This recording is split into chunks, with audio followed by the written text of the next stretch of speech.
Hi! In front of me is TCL 30, and today I would like to show you how you can add events to calendar on this device. First of all, you need to find calendar and click on it. Now tap on the month above and pick a date. When you're ready, click on this plus icon at the bottom right corner and choose event. After that, you can adjust it however you wish to. For example, add a title, pick starting hour, ending one. You can also disable this feature by clicking on this switcher, choose does not repeat and select one of those options if you wish your event to repeat. After that, you can add people from your contact book, add video, add location, choose while using the app or only this time, then type in an address and just click on the correct one.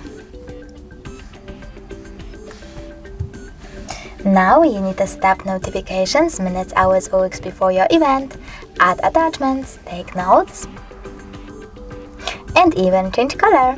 When you're ready, just save at the top right corner. As you can see, my event was successfully added. If you wish to edit it, you need to tap on it and select this pen icon at the top right corner. Then make your changes and choose save. If you want to get rid of it, you need to click on it again. This time, click on the three dots at the top right corner, choose delete and confirm your choice in this pop-up. Thanks so much for watching. If you enjoyed this video, leave a like, comment and definitely subscribe.